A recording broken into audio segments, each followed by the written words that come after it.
Good morning. Welcome sa panibagong vlog o video ang gagawin. At kung bago ka lang sa aking YouTube channel, huwag mo lang kalimutan mag-like and share and subscribe.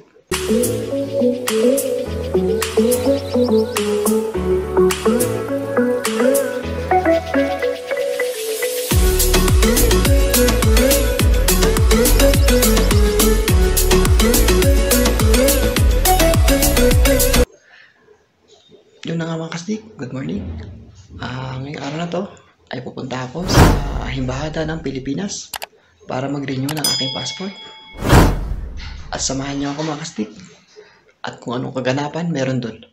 Yun mga kasdik, ayan po biyahe na ako pupunta ang Embahada ng Pilipinas sa gaganapin yung event ng renewal ng passport.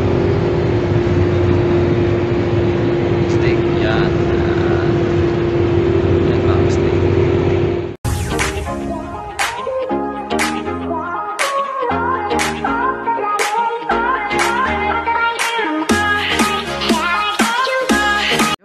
Kasdik. Ngayon, nandito na ako kung saan venue ginanap ang renewal ng passport. Dito, marami tayong mga kabayan ngayon.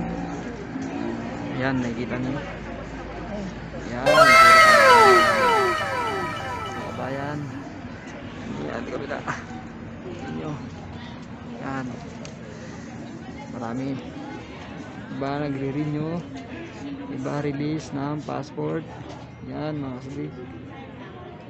Kabayan, ang kaganapan dito sa renewal ng passport. Kabayan yan, pero kami pa rin kahit paano social distancing dahil hindi masitan ng polis o pahinto itong event na gaganap.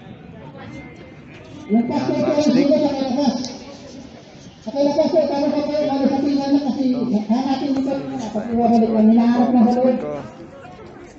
Pa-expire na siya by July, kaya kailangan natin i-renew.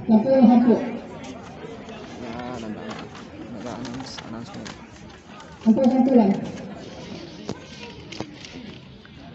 Yun mga kasdik, dito na tayo ngayon sa hallway kung saan ginaganap ang renewal ng passport. Yan mga kasdik, dito tayo. Mga kabayan, maraming kabayan. Mga boot. Yan, mga boot. Meron din doon Pag-ibig. Kung gusto mong kumuha ng bahay, hindi ka kumuha. Inquire. May SSS. Meron din.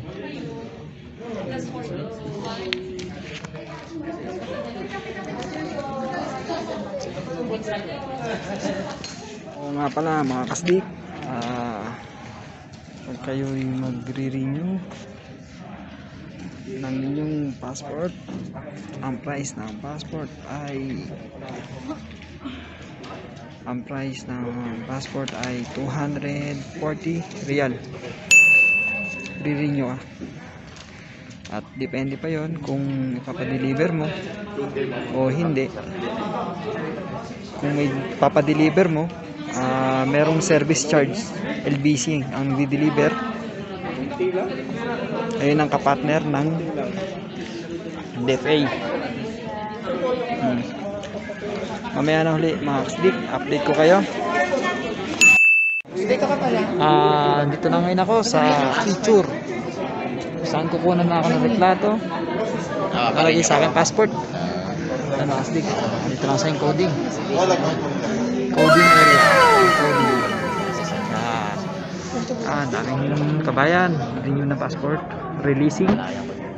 Yan. Coding area, yan. Mga kasdik, pila tayo. Yan.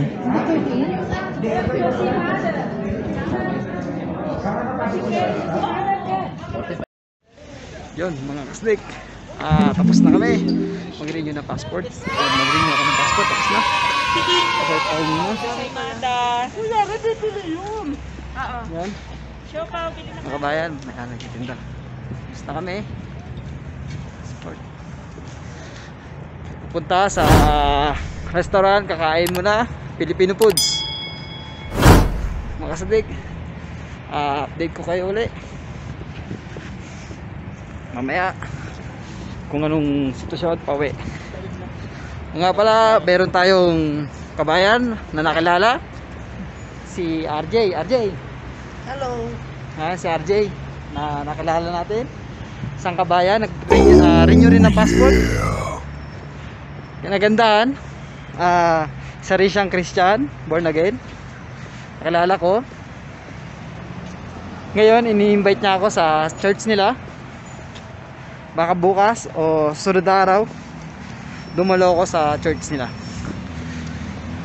Mamaya na uli mga kasdik, date ko kayo. Yun mga kasdik, dito kami sa Filipino restaurant. Kumakain kami ng mga Filipino food. Bagong kasdik, cardio. Yan ang bagong kasdik. Nakalala natin yan sa renew ng passport. Bagong kasdik. Yan, kumakain ng Filipino food. Dito kami sa Filipino restaurant. Almost Pinoy ang kumakain dito. At ang may-ari Pinoy. Ano pangalan ng may-ari nito? Kalimutan ko. Shoutout kay boss. Masarap yung pagkain. Parang nasa Pinas lang ulit. May-ari mga kasidik. Yun mga kasidik. Tapos na kami kumain. At yun, iniwan ko na si RJ. Siya'y papasok pa, may duty.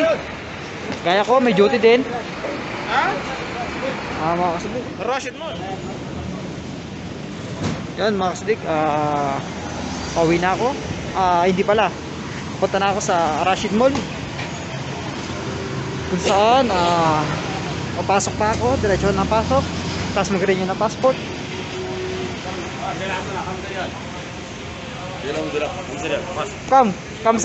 Kamsa real? Yun mga kasdik, bumili tayo ng face mask. At ang face mask ko ay nagkakalaga lang ng Kamsa real. Meron na siyang 50 pieces sa loob. Kamsa real lang, 50 pieces. Punta tayo ngayon sa sakayan ng taxi o private car. So papalit tayo hanggang Rashid Mall. Mamaya na ulit mga kasdik. At i-update ko ulit kayo. Ano mo niyo? Yun mga kasdik, nandito na ako ngayon sa Rashid Mall. Punta na ako sa aking pagtatrabawan. Yan. Dito ko na tatapusin nga ang aking video o vlog na aking ginagawa. Bago ka video o sa aking YouTube channel, huwag mo na kalimutan mag-like and share and subscribe. Thank you mga kasdik.